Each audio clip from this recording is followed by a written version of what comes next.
everyone, welcome back to Literature Shiksha. My name is Tanisha Jaiswal. First of all, a very happy Holi to all of you. कल होली है, आप लोग बहुत अच्छे से enjoy करिएगा, साथ ही साथ अपनी हेल्थ का भी ख्याल रखिएगा बिकॉज आपके एग्जामिनेशंस आने ही वाले हैं और साथ ही में आपके सेमेस्टर्स वगैरह के एग्जाम्स भी चल रहे होंगे. सो अपनी हेल्थ का ख्याल रखिएगा जिससे कि आपकी स्टडीज पे कोई कॉम्प्रोमाइज ना हो, आपकी स्टडीज इफेक्ट ना हो. इस वीडियो में हम लोग बात करने वाले हैं अबाउट स्ट्रैटेजी कि आप क्या स्ट्रैटेजी फॉलो कर सकते हैं कि आपका CUET PG इंग्लिश लिटरेचर का एग्जामिनेशन बहुत अच्छा जाए, आपका अच्छा स्कोर आए और आपको अपनी मनचाही यूनिवर्सिटी में एडमिशन मिल जाए. So without further ado let's get started.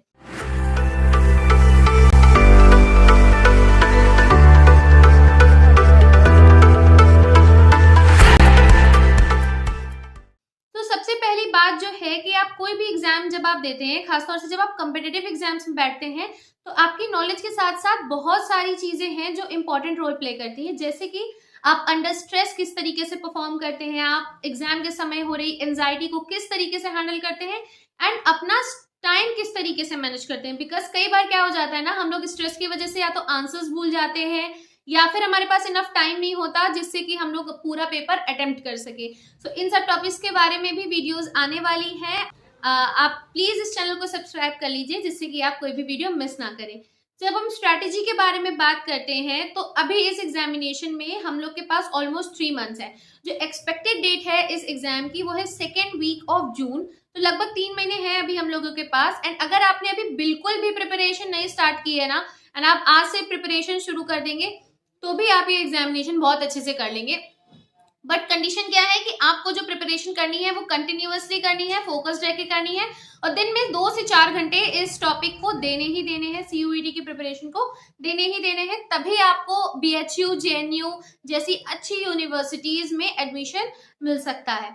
तो सबसे पहला पॉइंट हमारा है सिलेबस. हमें सिलेबस से डेविएट नहीं होना है. NTA ने एक ऑफिशियल सिलेबस रिलीज किया है for CUET PG English literature. उसकी डिटेल्ड वीडियो मेरे चैनल पे अवेलेबल है, लिंक मैं डिस्क्रिप्शन में डाल दूंगी, आप वहां से देख सकते हैं.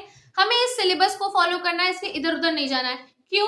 बिकॉज लिटरेचर एक ऐसा फील्ड है ना जो कभी खत्म नहीं होगा. आपके पास कभी भी ऑथर्स कम नहीं पड़ेंगे पढ़ने के लिए, कभी भी वर्क्स कम नहीं पड़ेंगे. हमेशा आपको लगेगा कि आप अंडर प्रिपेयर हैं. तो जब आप कोई भी सिलेबस फॉलो करेंगे ना तो उससे आपको एक अंदाजा रहेगा कि हाँ इस एग्जाम के लिए आपको इतना ही पढ़ना है या इसी के आसपास रह के पढ़ना है.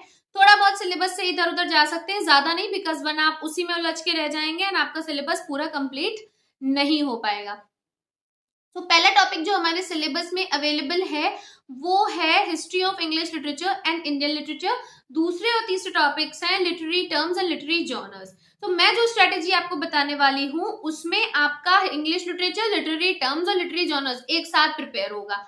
सी जब आप हिस्ट्री ऑफ इंग्लिश लिटरेचर की बात करते हैं तो जो हमारे ये सेक्शन बी है ना, डोमेन पार्ट, उसपे ये इंग्लिश लिटरेचर, लिटरेरी जॉनर्स और ये लिटरेरी टर्म्स का बहुत इंपॉर्टेंट रोल है. ऑलमोस्ट 40 to 50 क्वेश्चंस इन्हीं पे आएंगे. 75 क्वेश्चंस में से 40 क्वेश्चंस आराम से इन्हीं टॉपिक्स पे आएंगे. तो आपको हिस्ट्री ऑफ इंग्लिश लिटरेचर को बहुत अच्छे से पढ़ना है. अब किस तरीके से हिस्ट्री ऑफ इंग्लिश लिटरेचर पढ़े, तो मेरी एडवाइस क्या है, अभी आप कोई भी एक बुक ले लीजिए एंड बुक से पढ़िए. वीडियोस या फिर नोट्स पे खाली डिपेंडेंट मत रहिए बिकॉज ये नोट्स या वीडियोस आपको एक समराइज्ड वे देते हैं किसी भी टॉपिक का.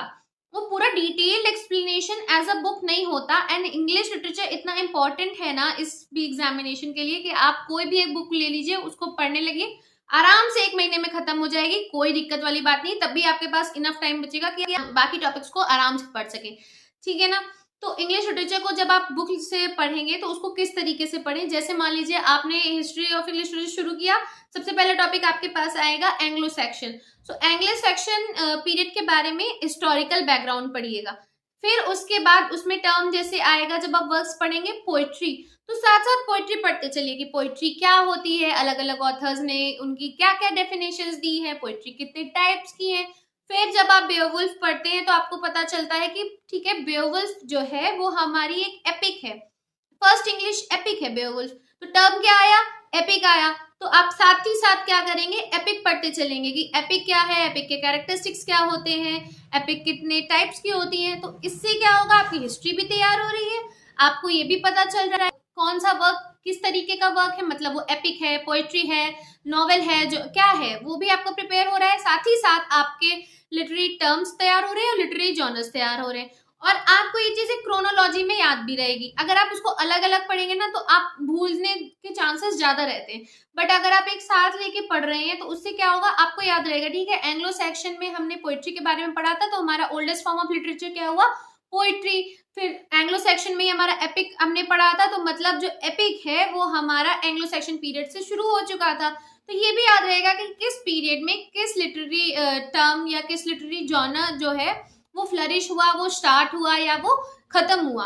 ठीक है, तो आगे की जब आप एजेस पढ़ेंगे ना तो उसमें ये चीज बहुत ज्यादा हेल्पफुल रहेगी, बिकॉज कुछ एजेस हैं जिसमें बहुत सारे लिटरेरी जॉनर्स का डेवलपमेंट हुआ, वो फ्लरिश हुए, कुछ में डिक्लाइन हुआ, तो वो सब चीजें याद रहेंगी तो आपको क्वेश्चंस करने में आसानी रहेगी।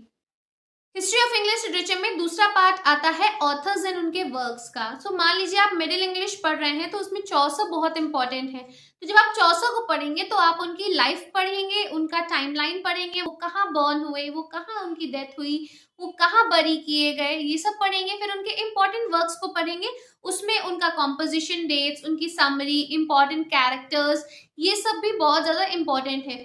तो जब आप आगे बढ़ेंगे तो बहुत सारे ऑथर्स आपको मिलेंगे जिनको अवार्ड्स मिले, ऑनर्स मिले, तो आपको ये ध्यान रखना है उनको किस ईयर में वो ऑनर मिला है या वो अवार्ड मिला है, किस वर्क के लिए वो अवार्ड मिला है, या फिर कितनी बार वो अवार्ड मिला है। ये भी एक बहुत ज्यादा इंपॉर्टेंट क्वेश्चन है। सेकंड जो हमारा टॉपिक है वो है हमारा Indian literature. So Indian literature क्या होता है, कोई भी ऐसा वर्क जो इंडियन सबकॉन्टिनेंटल लैंग्वेजेस में लिखा गया हो उसको इंडियन लिटरेचर कहते हैं। हिंदी, संस्कृत और बहुत सारी जो इंडियन लैंग्वेजेस हैं उसको इंडियन लिटरेचर कहते हैं। सो इंडियन लिटरेचर जब हम पढ़ते हैं तो हम लोग को इन वर्क्स पे ज्यादा ध्यान नहीं देना है, थोड़ा बहुत पढ़ना है, थोड़ा बहुत हम लोग को नॉलेज होना चाहिए, सरफेस लेवल नॉलेज होना चाहिए about Sanskrit literature, Hindi literature के बारे में भी। बट इन डेप्थ में जब आप पढ़ेंगे तो आपको पढ़ना है इंडियन इंग्लिश लिटरेचर, मतलब कि ऐसे वर्क्स या ऐसा राइटिंग जो इंडियन ऑथर्स ने लिखा है बट इंग्लिश लैंग्वेज में ही लिखा है, वो वर्क्स उनके बारे में पढ़ना है। तो उसके बारे में हमको थोड़ा हिस्टोरिकल बैकग्राउंड भी जानना है, इंपॉर्टेंट ऑथर्स को भी पढ़ना है एंड इंपॉर्टेंट उनके वर्क्स को भी पढ़ना है। किस तरीके के क्वेश्चंस आते हैं, किस तरीके से हमारी अप्रोच होनी चाहिए किसी भी टॉपिक को पढ़ने में। तो बेसिक आइडिया में आपको डेट्स याद होनी चाहिए, dates of composition, dates of publication, major works के नाम याद होने चाहिए, उससे डायरेक्ट क्वेश्चंस आते हैं। ठीक है, फिर आपको अवार्ड्स याद होने चाहिए कि हाँ किसको कौन सा अवार्ड मिला, किसको साहित्य अकेडमी मिला, किस ईयर में मिला और किस वर्क के लिए मिला, ये सब के क्वेश्चंस बहुत ज्यादा इंपॉर्टेंट है। फिर नेक्स्ट जो टॉपिक हमारा आता है वो है कंपैरेटिव लिटरेचर। कंपैरेटिव लिटरेचर में जो बेसिकली आता है वो है अमेरिकन लिटरेचर, रशियन लिटरेचर और कैनेडियन लिटरेचर। इनके बारे में भी आपको सेम चीजें पढ़नी है, मेजर ऑथर्स, मेजर वर्क्स और मेजर लिटरेरी मूवमेंट्स। तो इनके लिए भी आप बुक रेफर कर सकते हैं। इंपॉर्टेंट बुक्स की वीडियो मैं जल्दी लेके आने वाली हूँ, बिकॉज बहुत ज्यादा कंफ्यूजन हो जाता है कि कौन सी बुक फॉलो करें, कौन सी बुक फॉलो ना करें। ठीक है, तो वो वीडियो भी जल्दी आने वाली है, परेशान मत होइएगा। साथ ही साथ इनको आप बुक से भी पढ़ सकते हैं, लेकिन बहुत सेलेक्टिव रीडिंग करिएगा। इंडियन इंग्लिश लिटरेचर के बारे में, कंपैरेटिव लिटरेचर में and Indian literature in translation में, इनके लिए अगर आप बुक्स रिफर करते हैं तो बहुत ही सिलेक्टिव रीडिंग करिएगा, वरना आप इनको गूगल से और यूट्यूब से भी पढ़ सकते हैं। बट किस तरीके से पढ़िएगा, ऐसा नहीं करिएगा कि एक वीडियो देख ली, देखते चले गए, वो खत्म हो गया, आपका टॉपिक प्रिपेयर नहीं। फिर 5-10 मिनट वाली वीडियो मत देखिएगा, लंबी वीडियो देखिएगा और उससे अपने नोट्स तैयार करते चलिएगा। जो समराइज्ड, बहुत ज्यादा समराइज्ड वे में प्रिपेयर मत करिएगा, बिकॉज उससे जो क्वेश्चंस आते हैं डेप्थ वाले वो नहीं हो पाते हैं। सो आप थोड़ा सा उसका नोट्स बनाइए जो आपको रिविजन में भी हेल्प। जब हम इंडियन लिटरेचर इन ट्रांसलेशन के बारे में बात करते हैं तो उसका सिंपल सा मतलब ये है कि ऐसे वर्क्स जो इंडियन रीजनल लैंग्वेजेस में लिखे गए हैं या इंडियन लैंग्वेजेस में लिखे गए, हिंदी, उर्दू, रीजनल लैंग्वेज से कन्नड़, मराठी वगैरह में लिखे गए हैं एंड उनका इंग्लिश में ट्रांसलेशन हुआ है, उन वर्क्स को हम इंडियन लिटरेचर इन ट्रांसलेशन में पढ़ते हैं। उसको जब आप पढ़ेंगे तो उसमें भी आपको बहुत सेलेक्टिव रीडिंग्स करनी है, इंपॉर्टेंट ऑथर्स को पढ़ना है, वर्क्स को पढ़ना है, सेम चीज रिपीट होगी, summary, publication date, important awards, important movements. ठीक है, तो ये भी एक बहुत ज्यादा इंपॉर्टेंट पॉइंट है। एक टॉपिक हमारा जो रह गया वो है literary criticism and literary theory. इसके लिए भी मैं जो सजेस्ट करूंगी आप बुक रेफर करिए। एंड जो सिलेबस है ना हमारा, उसमें कुछ टॉपिक्स मेंशन ऑलरेडी हैं कि हाँ इनको तो पढ़ना ही पढ़ना है। उनके अलावा भी कुछ टॉपिक्स को हमको पढ़ना है, कुछ लिटरेरी थ्योरीज को हम लोग को कवर करना है, बट वो जो मेंशन वाले हैं ना उनको तो बहुत अच्छे से कंप्लीट करना है, बहुत अच्छे से पढ़ना है, ठीक है। फिर हमारा जो लास्ट पार्ट आता है वो है रिविजन। लास्ट के 1 वीक, एटलीस्ट 1 वीक मिनिमम, 1 हफ्ता आपको रिविजन के लिए रखना है। रिविजन के लिए क्यों रखना है? बिकॉज अब आप मान लीजिए 2 महीने 3 महीने से पढ़ाई कर रहे हैं, अपनी प्रिपरेशन कर रहे हैं, तो वो धीरे धीरे चीजें फेड अवे होने लगती हैं, आपकी मेमोरी वीक होने लगती है, या आपको कुछ डेट्स या वर्क्स ढंग से ध्यान नहीं रहते। जब आप रिवाइज करते हैं उन सब चीजों को तो वो आपको बहुत अच्छे से याद हो जाता है। एंड वहां पे एग्जाम के टाइम पे जब स्ट्रेस होता है, जब टाइम कम होता है, या जब बहुत ज्यादा जब आप अंडर प्रेशर होते हैं, वहां पे ये चीज काम आती है। क्यों? आपको सामने ऑप्शन दिख रहे हैं 1598, 1560, 1561, 1562। अब आपको कंफ्यूजन हो रही है कि आपने कौन सा ईयर पढ़ा था, क्योंकि वो आपने ऑलरेडी 2 महीने पहले पढ़ा हुआ है। बट अगर आप उसको लास्ट में रिवाइज कर लेंगे तो क्या होगा, आपके दिमाग में या आपको वो चीज बैठ जाएगी आपके दिमाग में, आपको याद रहेगा कि नहीं हाँ ये ठीक है 1568 ही रहा, तो 1568 आप आराम से लगा देंगे। वरना कुछ कंफ्यूजन के चक्कर में जो आपके आंसर गलत हो जाते हैं, इजी मार्क्स आपके चले जाते हैं, वो आपको अपने स्कोर कार्ड पे बहुत ज्यादा कॉस्ट करते हैं। इस वजह से मैं आपसे कह रही हूँ कि रिवीजन के लिए एटलीस्ट 1 वीक रखिएगा, और अगर आप रख सकते हैं तो 10 to 15 डेज भी उसको कर लीजिएगा। अगर आपकी प्रिपरेशन आप ऑलरेडी कर रहे हैं ना तो उसको 10 to 15 डेज कर लीजिएगा। अब मैं एक आपको अंदाजे के तौर पे कि आप कितना टाइम किस टॉपिक को दें, तो वो मैं आपको एक अपना अंदाजा बता रही हूँ कि अगर आप इतना भी देंगे तो वो चल जाएगा। सो पहला महीना आपको देना है हिस्ट्री ऑफ इंग्लिश लिटरेचर के लिए। 1 महीने में आप कोई भी हिस्ट्री ऑफ इंग्लिश लिटरेचर की बुक जो है कंप्लीट कर लीजिए, उसके शॉर्ट नोट्स बनाते चलिए, उसमें ऑथर्स, वर्क्स और टर्म्स इंक्लूडेड है। प्लीज इस बात को ध्यान रखिएगा, अलग अलग पढ़ेंगे कंफ्यूजन होगा, कंफ्यूजन मत क्रिएट करिएगा। फिर आती है हमारी बात इंडियन इंग्लिश लिटरेचर। उसके लिए आप 15 डेज आराम से दीजिए, उसको वर्क्स पढ़िए, उनके हिस्टोरिकल बैकग्राउंड को पढ़िए, उनके ऑथर्स को पढ़िए। इसी में आप जो है इंडियन लिटरेचर भी इंक्लूड कर सकते हैं। इसी 15 डेज में आपको इंडियन लिटरेचर और इंडियन इंग्लिश लिटरेचर को कंप्लीट करना है। नेक्स्ट 15 डेज आपको देने हैं आपके लिटरेरी क्रिटिसिज्म एंड थ्योरी पे। बहुत अच्छे से पढ़िएगा, इस पे मतलब डायरेक्ट क्वेश्चंस आते हैं, किसने कौन सी थ्योरी दी, इस तरीके के भी डायरेक्ट क्वेश्चंस आते हैं। तो ये 15 डेज जो है आपके literary criticism and literary theory के लिए हो गया। तो 2 महीने तो आपके अलग हो गए। फिर नेक्स्ट 15 to 20 डेज में आपको क्या करना है, डिवाइड कर लीजिए अपने हिसाब से टाइम। या तो 10 डेज दे दीजिए कंपैरेटिव लिटरेचर को और 10 डेज दे दीजिए इंडियन लिटरेचर इन ट्रांसलेशन को।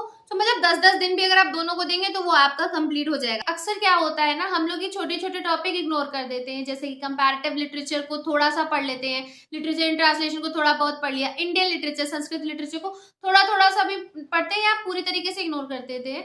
उस वजह से क्या होता है, हम लोग बहुत इजी क्वेश्चंस भी एग्जाम में अटेम्प्ट नहीं कर पाते हैं जो इन टॉपिक से होते हैं, बिकॉज हम लोगों ने कंप्लीटली इस टॉपिक को स्किप कर दिया होता है। वो फिर बहुत ज्यादा प्रॉब्लम देता है बाद में, बिकॉज आपके अच्छे खासे मार्क्स इन टॉपिक्स से चले जाते हैं, इन टॉपिक्स की वजह से चले जाते हैं, बिकॉज आपने पढ़ा नहीं होता है। लास्ट का जो टाइम है 10 डेज 1 वीक का टाइम जो है वो आप अपने रिवीजन के लिए रखिए। रिवीजन बहुत इंपॉर्टेंट है, एंड मैं बार बार कह रही हूँ रिवीजन करिएगा एंड पढ़ते पढ़ते शॉर्ट नोट्स बनाइएगा, वो आपको लास्ट में बहुत ज्यादा हेल्प करेगा। फिर बहुत ज्यादा इंपॉर्टेंट क्वेश्चन आता है कि previous year question paper solve करें या ना करें। बिल्कुल करिए। लास्ट का जब आपका 1 मंथ होगा ना, जब आप प्रिपेयर कर रहे हैं लास्ट के 1 मंथ में, साथ साथ आप जो भी पढ़ रहे हैं उसके साथ साथ आप धीरे धीरे अपने ये क्वेश्चन पेपर सॉल्व करिए। आप अपने पेस के हिसाब से इन क्वेश्चन पेपर को सॉल्व कर सकते हैं। आप चाहे तो लास्ट के 15 डेज में इनको सॉल्व कर लीजिए, चाहे तो धीमे धीमे करके आप लास्ट के मंथ में इनको शुरू कर दीजिए सॉल्व करना। एंड 1 मंथ में अच्छे खासे क्वेश्चन पेपर सॉल्व कर लेंगे। उनसे आपको क्या होगा, आपको क्वेश्चन का अंदाजा रहेगा, डिफिकल्टी लेवल का अंदाजा रहेगा, पैटर्न से आप फेमिलियर हो जाएंगे।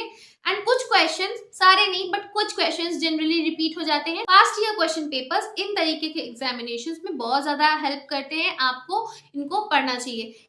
अब पास्ट ईयर क्वेश्चन पेपर को किस तरीके से एनालाइज करना है, क्या करना है, उसके बारे में पूरी एक डिटेल वीडियो मैं आगे डालने वाली हूँ। मैं धीरे धीरे करके वो वीडियो भी बनाऊंगी एंड वो आपको बहुत ज्यादा हेल्प करेगा।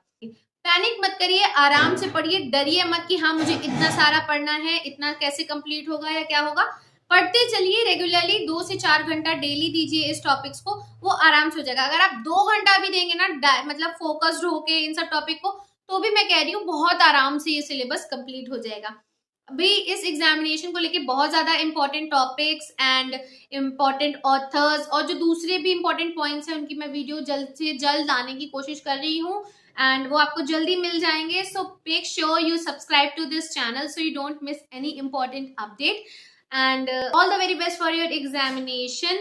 Make sure you like it and share this video with your friends. आप हेल्प करिए एक दूसरे की, आपको लगता है कि नहीं कि हाँ ये वीडियो किसी और के काम आ सकती है, तो please share this video. And that's all about this video. Thank you, bye bye.